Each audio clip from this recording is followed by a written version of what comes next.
At its very core, drug science must remain independent. This means we don't accept sponsorships.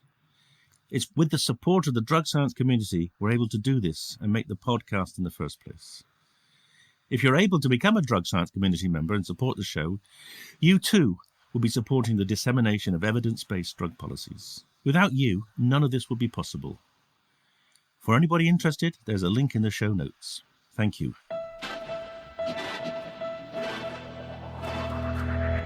Hello and welcome to the Drug Science Podcast with me, David Nutt. Here we're bringing together experts and activists for a rational, honest and informed conversation about drugs. Well, hello and welcome to another Drug Science Podcast. And today is Coincidence Day, or as those in the psychedelic field say, a day where there's synchronicity, because today I have on the conversation with me Dr. Carol Routledge, who is a senior scientist and the chief medical and scientific officer of Small Pharma Labs. And this morning, they made an announcement that they have their data for the first trial of their DMT product in depression at 6 months. So it's a perfect coming together of your data and yourself, Carol. So welcome to the podcast. Thank you very much, David. Thank you. Yes, it's lovely to see you sitting down. The last time we met, you were standing in the aisle of a plane as we were both flying back from Australia. And you've been busy since then, but we'll come on to that in a minute. Let's start from the beginning. So you're a neuropharmacologist, is that right? Yes, that's right. So I did my PhD in Nottingham with Professor Charles Marsden, and it was in neuroscience, neuropharmacology and neurophysiology. So it was a little bit of everything, really, but all neuroscience based. Perfect background for someone who's going to end up in the pharma industry, where you're going from molecules to man, yes? Yes, that's absolutely right. And in fact, that transition place in the middle was always my favorite bit. Is, you know, if I talk to you about my career, you'll see that I spent a lot of my time in translational medicine. I find that the most exciting component of the whole thing, where you take all of your preclinical learnings and you put them towards your clinical studies. So, yeah. And I suppose, given that you were with Charles Marsden, you worked on serotonin, did you? Yeah, no, I did work on serotonin, but actually I first of all started to work on noradrenaline and adrenaline. So my PhD really was evaluating the central control of blood pressure and the central control of hypertension. So a little bit away from psychiatry and a little bit away from neurology, which I've spent the rest of my career doing. And I used the technique of microdialysis when it was quite near its infancy, which was really, really interesting, trying to understand, you know, what neurotransmitters changed in the brain with blood pressure changes, and then used, I'm going to get this wrong, but Wistar spontaneously hypertensive rats. I think that was a long, long time ago. The Wistar Kyoto rat, I think it was, wasn't it? The hypertensive rat. That's exactly right. So I see. So not everyone will know what you mean when you talk about this is not a science podcast. This is a podcast of sort of people that are interested in drugs and things. So explain to the audience what you mean by microdialysis. They may not understand. So microdialysis is really the implantation of I'm going to call it tiny, but compared to a neuron, clearly it's not, but a very small, permeable, a tube which has a permeable membrane, so that neurotransmitters from the outside of that tube, so neurotransmitters in the extracellular space, pass down their diffusion gradient into the inside of this very small tube. And then you perfuse the inside of the tube. So you perfuse in through one cannula and then perfuse out of another. And then you collect the perfusate and then you measure the contents of that perfusate using high-performance liquid chromatography. And in this case, with electrochemical detection, because we were looking at catecholamines and indolamines. So I'm going to call it non-invasive. I mean, clearly it's not non-invasive. You implant a small tube in the brain, but relatively it's non-invasive in that the perfusate goes through the center of the tube. And so you can collect at steady state neurotransmitters in the brain, and then you can cement it onto the skull so that actually you can evaluate neurotransmitter release in freely moving animals as well. I am sure it has progressed in the last 30 odd years to a better stage than it was then, but actually it was still a really, really good way of understanding the extracellular environment. I remember vividly the first time I was at a talk when someone was showing microdialysis, and I thought, damn, I wish I'd been around to do that, because I just finished my bench research, and it's such a powerful technique because you get kind of real time measures of neurotransmitter output, which is something that, as us clinicians, really have desperate to do. Still haven't managed it, but in animals you can do that. Yes. In terms of real time, looking at drug-induced changes in central neurotransmitter release was also really powerful and really useful. Well, I guess with your measuring noradrenaline and adrenaline, you could look at things that turned it on and things that turned it off. I guess, that was what you were trying to understand in terms of the hypertension, I guess. Yeah, that's absolutely right. And then, moving on, we use it for measuring acetylcholine. And then obviously I've spent quite a lot of my career in 5-HT, so in the serotonin field, so also using it for measuring drug-induced changes in serotonin. So yeah, really useful technique, I think. I'm glad I started out like that. And then did you move straight into industry after that, or did you stay in academia for a bit? Where did you went off to the States, I think, did you not? Yeah, I went off to the States. So I actually moved straight into pharmaceutical industry. I mean, not really intentionally. I guess at the end of my PhD, which I did really thoroughly enjoy, and I did learn a lot, I kind of wasn't quite sure what to do next. And then this opportunity, somebody that I knew was moving to the US. And so I applied for jobs in the US and obviously got the job at Syntex. So I moved straight there. So I guess I didn't do a postdoc. I went straight into industry and started working in a neuroscience department at Syntex, which was a company that was originally based in Scotland, in Edinburgh, and then it moved lock, stock and barrel out to Palo Alto, the Bay Area in California. So I thought, well, that's a great opportunity. I'll go do that. Yeah, I guess there's something to be said for California after the winters of Scotland. There is. Yeah, no, it was a really great place to live. I did miss England in the end, which is why I came back, but it was a really great place to live. That was, what were you working on there? Was it then hypertension? Yeah, a number of different things, but acetylcholine release was one of them. We were also looking at recombinant human nerve growth factor for cognitive function, and so trying to measure acetylcholine using microdialysis as well. So we were working on inhibitors of the enzyme that metabolizes acetylcholine. So it was really to prevent that breakdown of acetylcholine so that you increased extracellular levels with the aim of enhancing cognition. But we were also working on recombinant human nerve growth factor, which also has effects on cholinergic neurons, and again, for a similar reason, to try and enhance cognition for neurodegeneration, for neurodegenerative diseases. Obviously, the cholinesterase antagonists, they've actually become medicines, haven't they? We're talking about tacrine and things. And donepezil or Aricept, yes, they have become medicines now, and they, like every other medicine, David, they work in a proportion of patients. I think they work very well in a proportion of patients, which is about 30-40%. And in some of those patients, they actually work for a very long time. But, clearly, like all diseases, acetylcholine and preventing its breakdown is not the only thing that one needs to do to alleviate neurodegenerative diseases, but they do work. And they did work and they do work, and they work quite well in those patients that they show efficacy in. I always use those as one of the great examples of where a post-mortem discovery, the loss of acetylcholine, actually ended up being a medicine. There aren't many examples of that, are there? But that was maybe one of the last. I don't know what you think. Yeah, I think you're right. Yeah, we rarely find a drug like that now. Though actually, I guess now it's genetics based, isn't it? So, which is different, but it's not so different that you try to look at the imbalance or the impairment or the mutation and then you try and resolve it. So, but yeah, you're right. But then the growth factors, they didn't turn into medicines as far as I know, did they?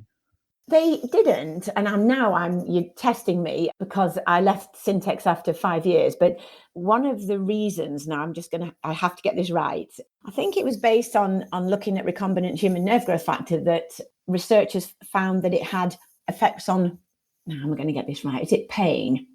And so then they were used for medicines in pain, or they couldn't be used for something like that. Sorry, this is really bad. It is testing my memory. So based on all of the testing for neurodegenerative diseases, they were shown to have effects on pain C fibers. And so they actually induced pain. And then, based on that observation, then anti-nerve growth factor molecules were used for pain cessation. That's how it was. Right. Cool. That makes sense. And then you came back to wet old England. What did you come back to? You went to work for, was it GSK or SKB? Well, actually, first, so I did come back to wet old England. Believe it or not, I did miss wet old England, even though California was great. So I actually came back to work for Wyeth. So Wyeth was mainly based in the US, but it had a small kind of part of the organization in Taplow near Maidenhead. So I came back to do neurochemistry again in neuroscience in Taplow. I stayed there, and that's actually, we started to work on 5-HT again, so 5-HT1A receptor antagonists. So Way100-635. Yeah. Well, that actually turned out to be an amazing tool, not a therapy. Let's talk a bit about that. So tell people why you were working on a 5-HT1A antagonist. So we were working on 5-HT1A antagonists for, I think, anxiolytic and antidepressant activities in the first instance. So the first molecule I worked on was Way100-135, and then that was taken over by Way100-635. But then, and I'm going to get this wrong as well, so that was why we initially started working on them there. And then also we did a lot of work. So they became really, really useful PET ligands. And we did a lot of work in PET, really trying to, I guess, optimize these ligands for PET studies. And they did really, really well in that. But no, they didn't become medicines. Yeah, the idea there was, I think, just for the audience, the idea was that you might not seem quite right. You make an antagonist of serotonin to treat depression, but because we're going to be talking about agonists in a short while. But the idea was, I think, you disinhibit the system, you block a presynaptic receptor, and then the system turns on. So they indirectly enhance serotonin. Was that the theory, or I got that wrong too?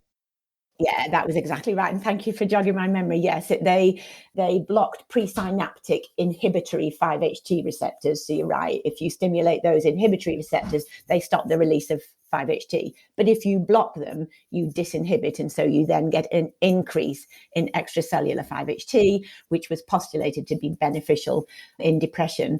And I think even not too long ago, they were added to SSRI, so that you've got the SSRI and the 5-HT1A receptor antagonist together, so that, again, you could still inhibit that presynaptic feedback.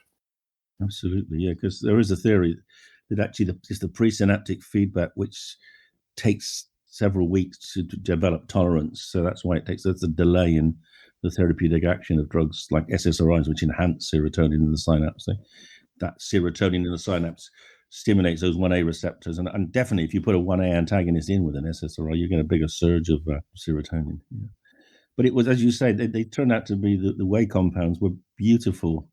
That was my first ever PET study with a serotonergic agent, and it was quite intriguing. It was working with the team at the Hammersmith, showing deficiencies or lower levels of these receptors in people with depression. And it was one of the first sort of living human evidence that serotonin had some role in depression. And it was found this was Paul Grasby's work largely. He found reduced density of these receptors, but it also, there was a tendency towards reduction in density in family members. It like it might almost be some kind of trait marker of depression.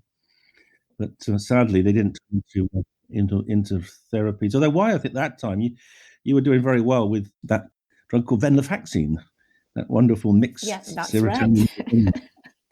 SNRI, so serotonin norepinephrine reuptake inhibitor. And I do remember doing some preclinical work on that, again, I think using microdialysis, but trying to understand the balance of neurotransmitters that affected, and ended up being a fairly good drug. Well, I think it's still the strongest of the antidepressants. Yeah. Because it's dose titratable. At lower doses, it's more serotonergic, and as you push the dose up, you gradually recruit more and more of the noradrenaline reuptake blockade. Would you like to hear my story about venlafaxine? Go on. I would very much like to hear it. Because I'd like to share it before I forget. So we were very interested in the question of what dose of venlafaxine do you need to get into you before to start blocking the noradrenaline reuptake site. and we were working on a tracer. This is again at the Hammersmith. We were working on a noradrenaline tracer, which you could measure in the heart. So one day it was my turn to be the volunteer. So I took 150 milligrams of venlafaxine. As I went in the morning, I went into central London to a meeting at the offices of the Journal of Psychopharmacology, which I was in the process of taking over as editor of. And I was in the meeting for about 20 minutes, and I suddenly thought, I don't feel great. I excused myself. I ran to the loo, and then I had a rather powerful vomit. I went back to the meeting, and then went back to the other side of London and had my brain scanned. It definitely worked, even though I'd been sick. There was still plenty of blockade in my heart. So that was actually, I was part of that very first proof of concept in humans that venlafaxine did block the noradrenaline system. And what was your dose relative to the dose? I'm just interested. Did you take like a really high dose? Well, I think I took 150 that morning. Over about 125, you begin to see the noradrenaline blockade. And of course, it's sensible to take it. I think that was a bit. Well, we didn't have. PET scans were expensive. We couldn't. We couldn't repeat the study with different doses in individuals. But anyway, no, it's turned out to be an extremely useful drug for resistant depression. It's really the go-to standard for people with difficult to treat depression. Until, of course, we come to the modern day. But we'll keep the listeners hanging on for the modern day. Let's go from Wyeth to where you went next. And actually, you move roles and jobs, don't you, for different reasons. And some of them are right and some of them are wrong, but they're not always linked to science. I really enjoyed my role at Wyeth, but I was driving around the M25 twice a day, which was a really grim journey. And I did it for 3 years in the direction with the traffic. And then I think in the end, it was just too much. So I moved to SmithKline Beecham and Derek Middlemiss. I don't know whether you remember Derek. Oh, absolutely. The man that discovered that, we didn't believe him at the time, but he discovered that the beta blockers were also serotonin blockers. But he was right. He was right. Yeah, he did. So SmithKline Beecham, which obviously eventually became GlaxoSmithKline. And there I was in preclinical originally. And I was working, actually, I'm still serotonin, but one of my key projects were 5-HT6 receptor antagonists, which also they did make it into the clinic. They never made it quite to the market. They were really interesting molecules. I mean, we had the most selective 5-HT6 receptor antagonist. You always saw in preclinical species and in humans, you always saw effects on cognition. So you could kind of measure them, but they never really did anything that much. So initially, we were working on developing them for neurodegenerative diseases. The cognitive enhancement wasn't ever quite sufficient for neurodegenerative diseases. And so then we were looking at cognitive impairment in schizophrenia, which I found absolutely fascinating. And they did a little bit there, but again, not enough. But I really, it would be great if something worked in cognitive impairment in schizophrenia. I know clozapine does. Clozapine has its issues. But, it was a real unmet medical need, but also fascinatingly interesting. But yeah, I moved to 5-HT6 receptors. Let's just do a little bit of education again of the non-serotonin experts in the audience. So there are many different serotonin receptors. I think there are 15 or so, aren't there? And the 6 is kind of frontal. The 6 is a special. Yes, it is. On the frontal cortex for cognition, is it, or something? Yeah, frontal cortex, amygdala. So, a number of different brain areas, but certainly those brain areas that are involved in cognitive function and higher executive cognitive function, which is, I think, where the theory that they have effects on acetylcholine release as well. So I guess a number of pieces of information came together to indicate they may have effects in cognition. And like I said, in preclinical species, they did. So that was back in the days of the Morris water maze and, all of those types of tests. And they always demonstrated activity in the Morris water maze and other rodent cognitive tests. And then we moved them into healthy volunteer studies. And again, they always demonstrated effects on the cognitive batteries, the computerized cognitive batteries. But it was just never enough to be really, really functionally or clinically functionally relevant. and hence the switch of therapeutic indication. But even then, not really. So, we certainly dropped it. And I think other companies, I don't think other companies are now developing 5-HT6 receptor antagonists. I think maybe if you added 5-HT6 receptor antagonism to something else, so you had either dual or triple function, that might do it. Yeah, that would make common sense, wouldn't it? If you had, say your cholinesterase antagonist to boost acetylcholine, and then you put your 5-HT6 antagonist in to do a bit of that and a bit more, maybe a cocktail would have been the way forward. I guess the fact that they've been into humans means that they're safe. They're very safe, yeah. Resurrected. But as you know, developing combination therapies is actually really difficult because the regulators insist on each one themselves being. So that doubles the price. Yeah, really, really hard. And, often people say, oh, well, if it's that safe, it doesn't do anything. So maybe they weren't so badly wrong here. I don't know. I don't know. I was talking to a cardiologist at the weekend who's been instrumental in developing this poly pill, this pill which has got a tiny bit of beta blockers and a tiny bit of calcium antagonist and a tiny bit of diuretic, all in a little mini pill to stop people with hypertension. And we were just talking about it.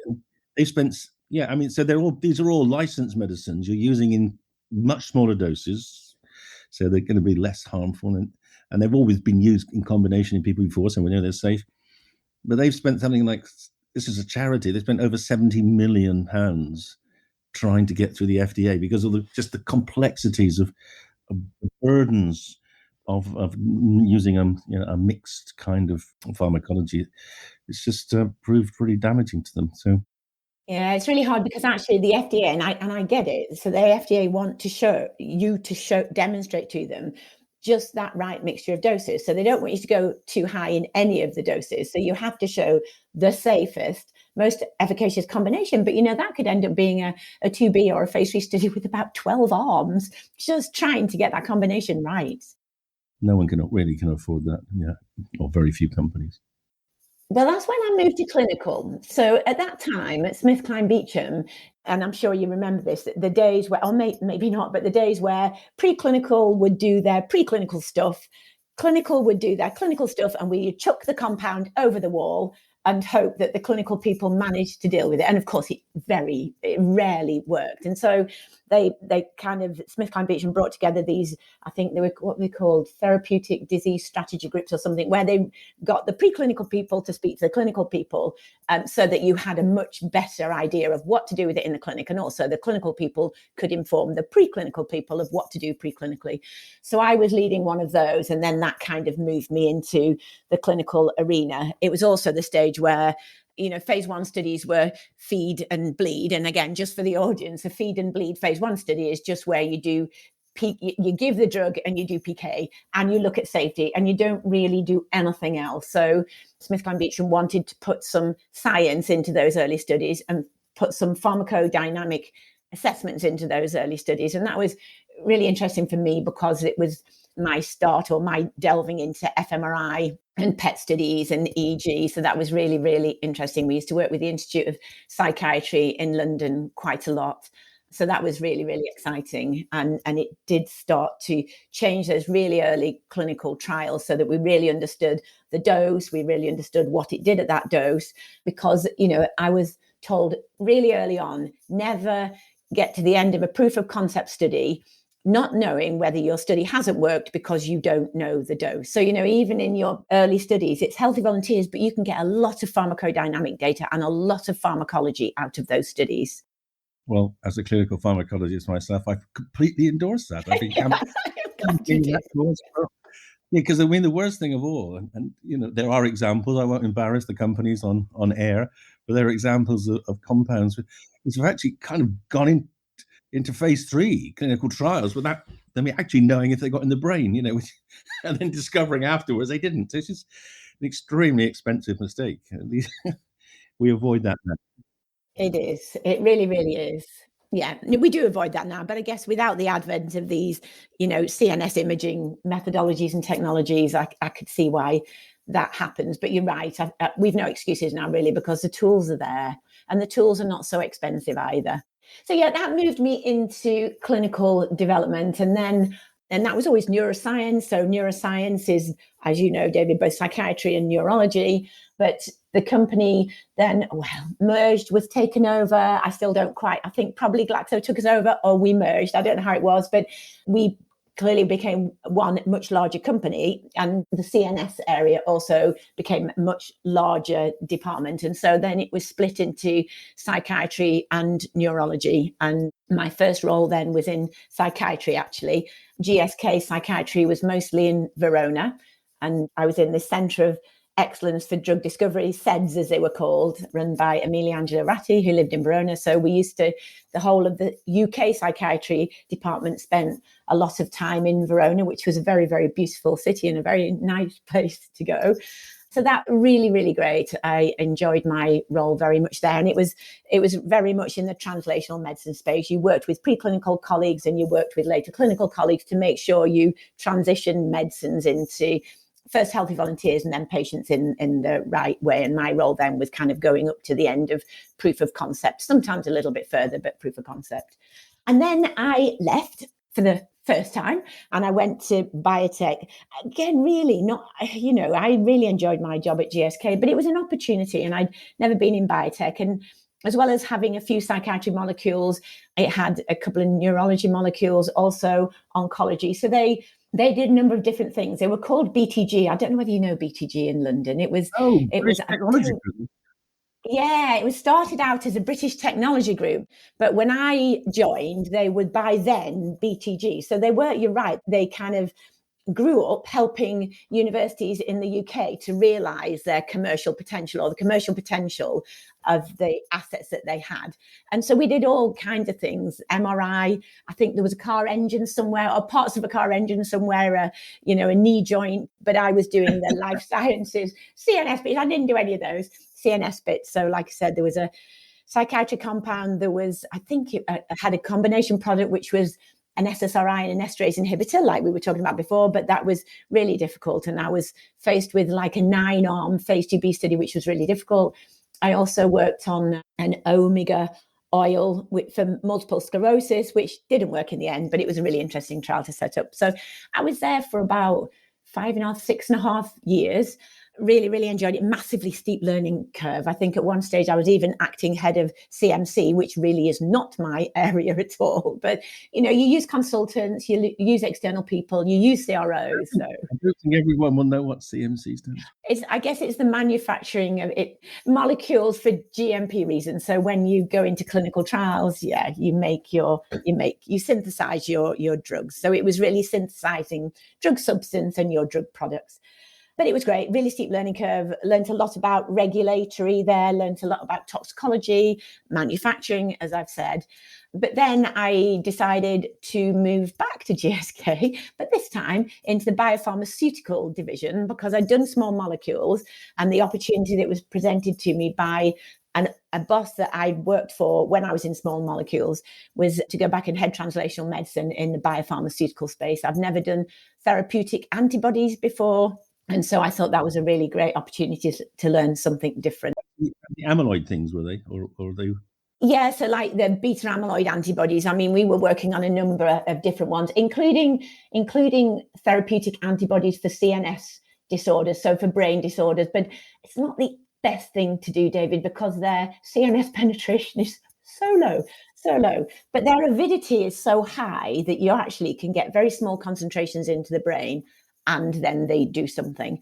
So I joined biopharmaceuticals when actually it was still really a company called Demantis. So the way GSK brought in their biopharm division was to buy a company called Demantis that was headed by somebody called Ian Tomlinson. And so I went to work in that kind of substructure of GSK, which was great because you have all the opportunities within a small biotech, but underneath the big support of a pharma umbrella. So that was really, really... But yes, you need the checkbooks, the big checkbooks. You do.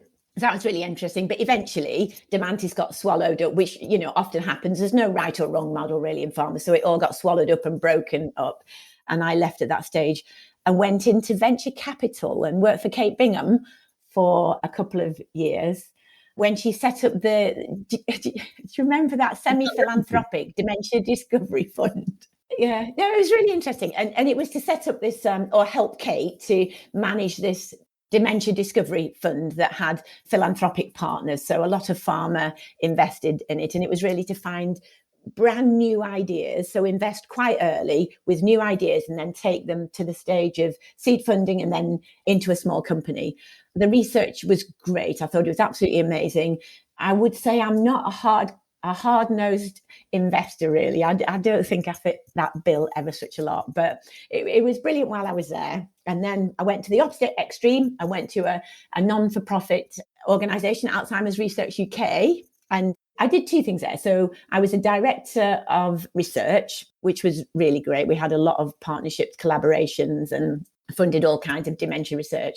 But also I set up and managed a multifunctional digital diagnostic tool for the early detection of neurodegenerative diseases, which is still being funded and still ongoing, and I still advise for that. So it was kind of a way to measure at a really early stage of neurodegenerative diseases on a disease-specific basis the very early stages of that disease, so that we could either introduce lifestyle changes or go on. All right. Is this blood, or is it biopsy, or is it secret?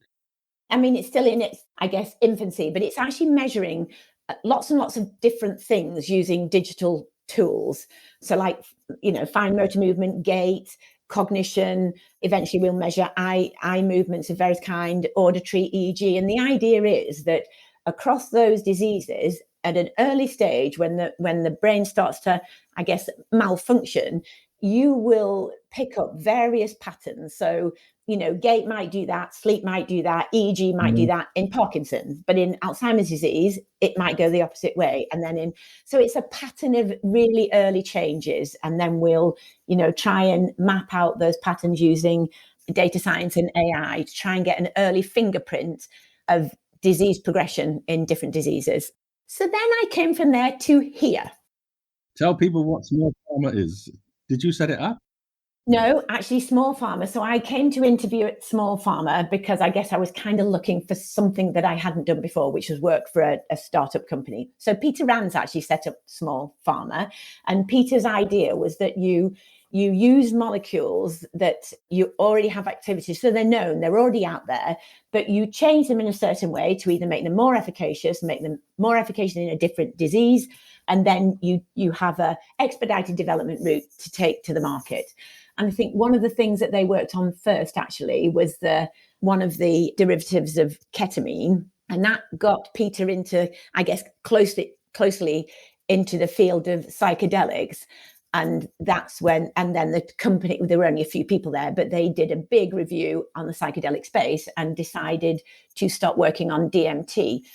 Largely because, not as much, I mean, I know you guys worked on it, but not as much work had been done in DMT. But secondly, because it is a short duration psychedelic. So not short duration in terms of efficacy, but short duration in terms of psychedelic experience. So in terms of patient convenience, physician convenience, in-clinic convenience, maybe it represents a more, I guess, in-clinic convenient psychedelic. And that's why Peter started to work on that. Yeah, I have to say, I remember when the drug science set up our psychedelic working group, which must be 4 or 5 years ago. He was one of the founder members, and he was telling me about this DMT idea. I was kind of a bit skeptical. I was thinking, well, hang on, we've up to that point, we've been giving people 5-hour trips with psilocybin, 12-hour trips with LSD, and very short trips with DMT. And I was thinking, is there enough time in a DMT trip to actually do anything, change anything? But he stuck to his guns, and as we're going to discover in a minute when you tell us, that he proved to be right. I was wrong. He did stick to his guns. He stuck to his guns, and we've proven him right. But in terms of your skepticism, by the way, having never worked in the psychedelic area at all, when I came to interview with Peter, I was really skeptical of the whole area. But actually, spending a day with Peter and the team, they actually really convinced me. And they spoke about the work that you and your team at Imperial have done. And so by the time I'd finished that day, I kind of thought, what? There really could be something in here.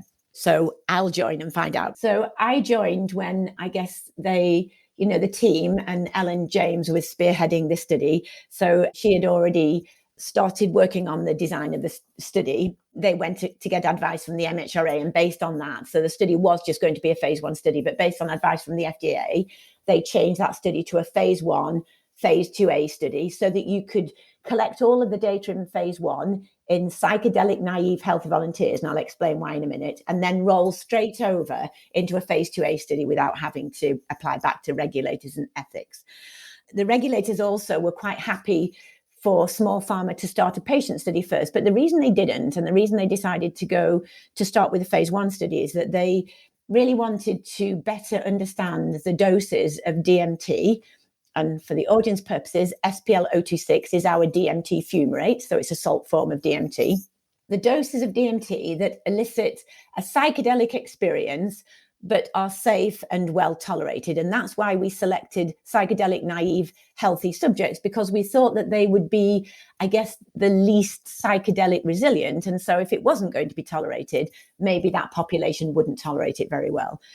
And so we then evaluated different doses of DMT. We kind of went up a dose each time we started a new cohort. Just to clarify for the audience, you decided to go for intravenous formulation, right? We decided to go for intravenous. So, I'm sure and I guess a lot of the audience will know that DMT is not orally bioavailable, but also in terms of clinical trials, it's actually, with intravenous administration, you have 100% bioavailability. So what you put in is what you put in, and that's what's in the bloodstream. So in terms of trying to correlate amounts of DMT with psychedelic experience, with safety and tolerability, and with PK, it's a fairly straightforward way to do it. So we decided to go intravenously, but then we also changed the protocol for that. So Imperial particularly, but many other people were giving DMT as a bolus, so as a quick bolus. We didn't want to do that. We wanted to do it as a slow infusion, because we thought that if you kind of ramp people up to that psychedelic experience just a little bit more slowly, maybe they will tolerate it a little bit better. And I think that's probably what has happened, because we've found excellent tolerability in all healthy volunteers we've dosed and all patients we've dosed so far. So maybe that worked. So yes, a short 10-minute infusion, and we looked at safety and tolerability. We looked at very detailed PK, and we also looked at the psychedelic experience, both in terms of intensity of the experience, but also the quality. So we measured quality using a whole host of different questionnaires to really understand that relationship between dose, but more importantly, between plasma exposures and psychedelic experience. One additional thing to say is that, we, Small Pharma, do believe in giving this psychedelic with support therapy. So that's preparation therapy beforehand, so that the patient knows what's going to happen, knows what they're going to get. And you talk about their intentions, and you talk about for the health volunteers, for patients, you talk about their depression, but you prepare them for the psychedelic experience. And then the therapy afterwards, the integration therapy, helps them to come out in a positive way. So similar model to the psilocybin, but it all happens in one day, does it? I suppose it could happen in one day. So at the moment, and we're refining as we move along. At the moment, we do one preparation session at pre-screening. We do a preparation session the day before dosing, and then a very, very short preparation session just before dosing if the subject needs it. The dose is over 10 minutes. The psychedelic experience takes between 20 and 25. It usually comes on, I guess, about 3 minutes into that infusion. So that whole dosing part takes 30 minutes. And then straight after the psychedelic experience, the therapist sits there during the dosing, because it's a very immersive experience. And then as soon as the subject is out of the psychedelic experience and they come right out, you then give the integration therapy, which is approximately an hour. And it's just to help the subject or the patient make sense of their psychedelic experience. You talk through the themes, the issues, what they saw, what they felt, and that helps them to come out a little bit more positively. Yeah, it's very efficient. It lasts about 3 hours on the whole thing, does it? Actually, about 2. So depending how much preparation they need just before the dose, that the actual dosing period with preparation, dose, and integration takes about 2 hours. But then you have the preparation therapy before. And then depending what you need afterwards, you either have follow-on therapy or another integration session. That's, I guess, very much patient-led, but it's also therapist-led as well. If they feel the patient needs further integration sessions, then we can do that. So quite efficient, non-cumbersome for the patient. similar to ketamine. I mean, ketamine trips are about an hour, so that turns out to be a very cost-effective way of delivering therapy, because you can do effectively 2 people a day in a clinic. You've got a clinic room, you can do a morning and afternoon. So Yeah, no, that's right. Yeah. but it's all predicated on whether it works, Carol. So does it work? It is predicated on whether it works. And so then we took a dose from phase 1 into phase 2A. We did our proof of concept study in patients with major depressive disorder. The design had 2 phases. So we had a blinded phase at the beginning where we compared a dose of DMT with a dose of placebo, both with support therapy. And then at the end, the primary endpoint was at 2 weeks post-dose. We also measured at 1 week, but 2 weeks post-dose. And then after that 2 weeks, all of the patients rolled over into an open label session where everybody got an active dose. And then they were followed up in study for 3 months and then out of study for 6 months. And the reason for doing that, well, there are a few reasons. So first, it's ethical. It's good that all patients have the opportunity to have active. So the reasons for doing this rather elegant design, that's what you're talking about. The reason why you did, it's a very clever design. Talk us through the different benefits of it. Yes, and why we put the open label and that second dose on. So first of all, ethical reasons. So all patients have the opportunity to have active, which I think is right. But secondly, it also, we hope, would mitigate or negate a disappointment effect if it was there. So the way that we blinded the study is that we made sure that all raters and all assessors were blinded to treatment. Clearly, if a patient has a full psychedelic experience, they're probably going to know. And so they'll probably think they're on active.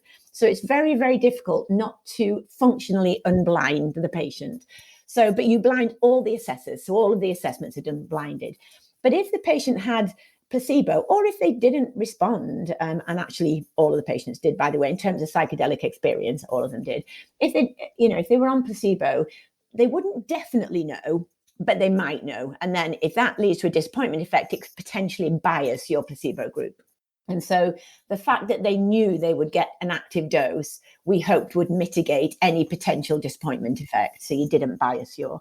And then finally, David, this is, I guess, the first randomized placebo-controlled study in patients with MDD. So we didn't actually know whether 2 doses might be better than 1. So we thought that would help inform phase 2B as well. And we would really understand the safety, tolerability, and efficacy of 2 doses versus 1. So that was another reason for doing it. So did it work? Yes, it did work. So first of all, the primary endpoint was significant. P is equals 0.02. We saw marked decrease in the MADRS scale. So the MADRS was the efficacy questionnaire or scale that we used to measure antidepressant effect. It stands for Montgomery-Åsberg Depression Rating Scale. It's a very common one. It's used, a lot by lots of people. So we saw a marked reduction at the primary endpoint 2 weeks. Like I said, we also evaluated MADRS at 1 week just to try and understand how rapidly the antidepressant effects come on. And again, we saw an even more marked reduction at 1 week and at all the other time points of 10.8 change in MADRS scale, obviously very significant. And then patients had that second dose. And then we assessed MADRS at 1 week, at 2 weeks, at 1 month, at 3 months, at 6 months. I'll come on to the 6 months now. Like you said, the data came out today, but that was out of study. Not all patients came back for that. And again, we saw a marked reduction in MADRS, so a rapid antidepressant effect at 1 week. And that effect lasted all the way out to 3 weeks, such that even just 1 dose of SPL026 with support therapy had a remission rate of 57% at 3 months post-dose. There was no significant difference between 1 and 2 doses, which is kind of good. It tells us that you don't need 2 doses. So actually we can move forward with 1 dose. Yeah, that's just, Carol, just really important because, people are listening to this rather than seeing your pictures of the profile, the time course. What was clever is not only that you dealt with the nocebo effect, the disappointment effect, but the group that had placebo first and the DMT second were effectively getting 1 dose. So you could compare the effect of 1 and 2. That's why I think it's an extremely clever design. So congratulations on that. And that 1 dose produced as good an effect at 3 months as the 2 doses. Is that what you just said? Did I remember that right? Yeah, that's right. That's right. In the 2-dose group, there were a couple of patients starting to relapse, but there was no significant difference between the two of them. But you're right. We also, just to make sure there was no difference, we looked at that.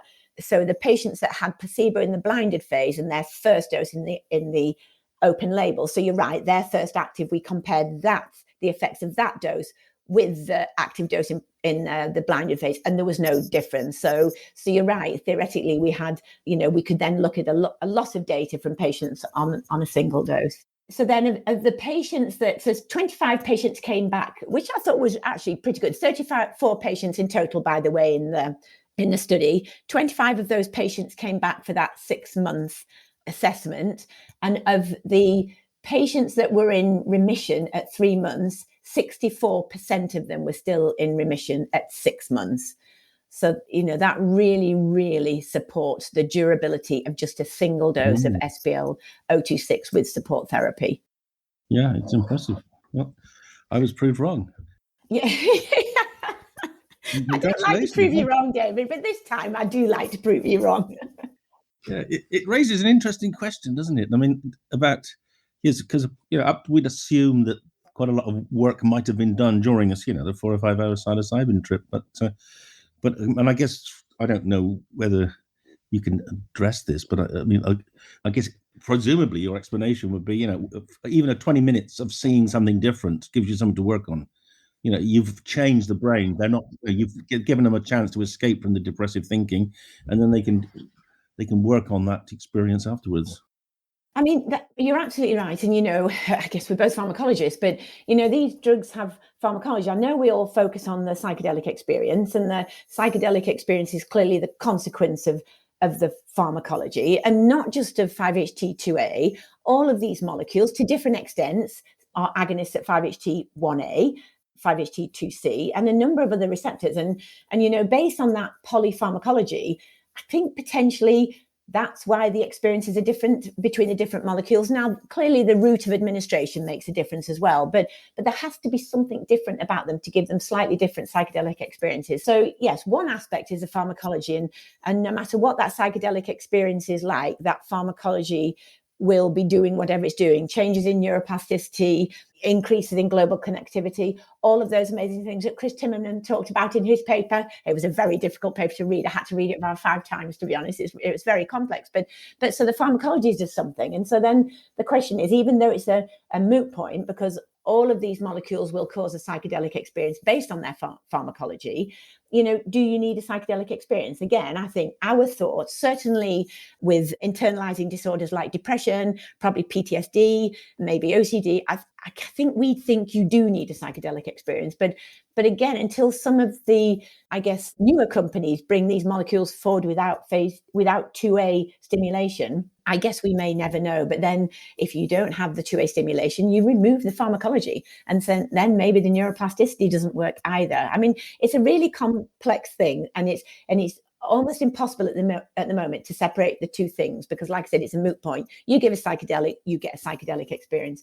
But clearly it also has to be the underpinning pharmacology as well. So, and I guess with DMT, now, whether that's because the psychedelic experience is so much more intense in terms of what you go through, because the pharmacology isn't that different from psilocybin, maybe that's why you get, all of those underlying changes. And I guess the fMRI data and the EEG data do support that the mechanistic changes for DMT are the same as the mechanistic changes for psilocybin. It just takes 4 or 6 hours for psilocybin to do it, and 25 minutes for DMT to do it.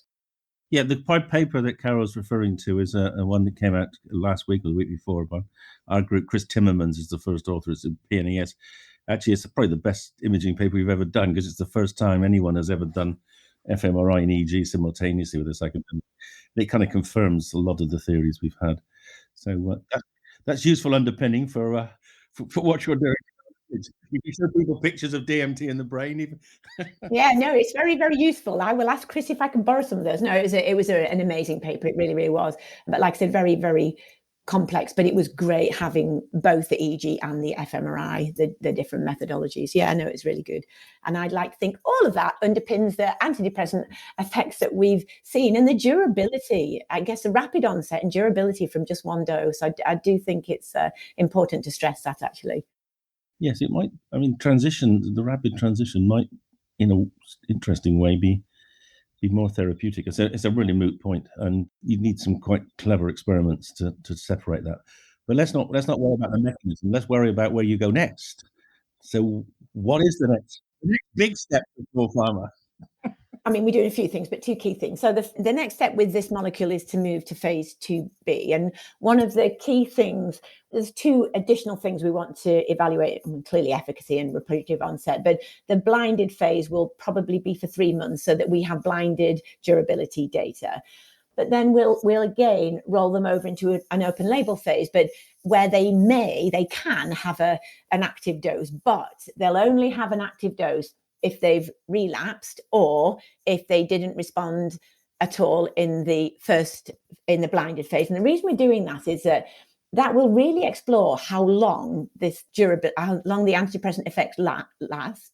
It will tell us a lot about relapse, and then we will dose as patients relapse. So then it will also tell us if you don't relapse until 9 months and you get a second dose, then do you go straight back into remission? So it will give us a lot of different pieces of the pie. Yeah, that's that's the one of the many great unknowns of psychedelics is if you relapse, do they work again? I mean, people tell us they go off and get to retreats in Holland or whatever, and they help. But it'd be nice to have it done in a formal study like you're doing. So, well, that's exciting. It is exciting. How long before you're on the market, do you think? Tell me, you got another study.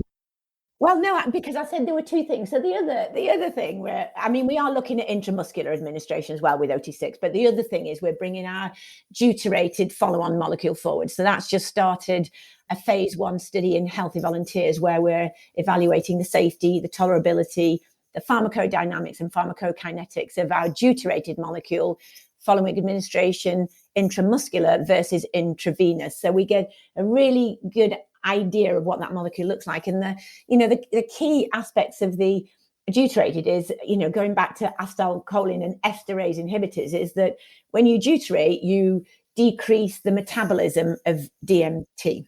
And so it slightly changes your pharmacokinetic profile, which in turn slightly changes your psychedelic experience profile. So could that profile, A, help in looking at different routes of administration, B, potentially it may have better efficacy in either more severe depression or other therapeutic indications. So yeah, it will be really interesting to get the profile of that molecule in healthy volunteers first and then ultimately patients.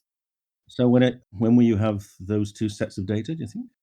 So the healthy volunteer component of the phase 1 study and the molecules SPL028, that should be kind of late summer, so Augustish, that type of time. And then the intramuscular administration for SPL026 within the next month or so. I mean, we should get the data on that reasonably soon. And then we have a profile of everything.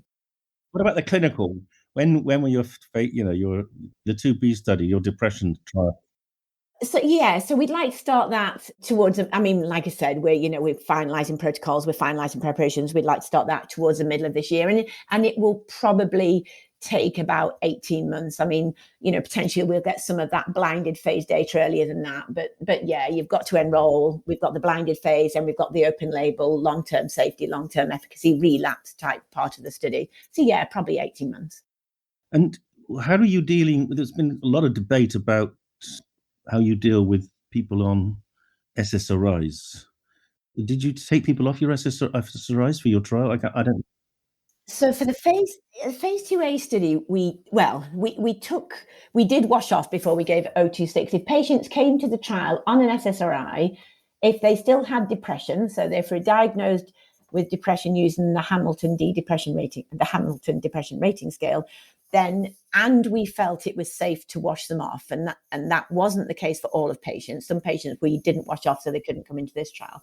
We washed them off, but we are currently conducting a drug-drug interaction study evaluating the safety and tolerability, PK, and exploratory efficacy of SPL026 added on to SSRIs because we don't want to wash off, David. It's not in the best interest of patients to wash them off, even when they still come to a trial with depression. It's still not. So that data should read out in the next few months, and hopefully that will be really exciting as well.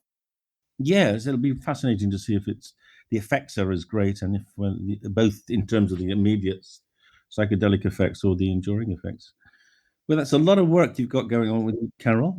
Congratulations on reaching the milestones you've set so far, and I look forward to, if all pans out well for your next clinical trial, then why don't you let me know, and I'll get you back on the program in a couple of years, and we can celebrate you going from bigger to even bigger pharma then. All right. That sounds amazing. That would be brilliant, David. Really lovely to speak to you. Great to have you on the program, and keep up the good work. Thanks a lot. Okay, thank you very much. Thanks. Bye-bye.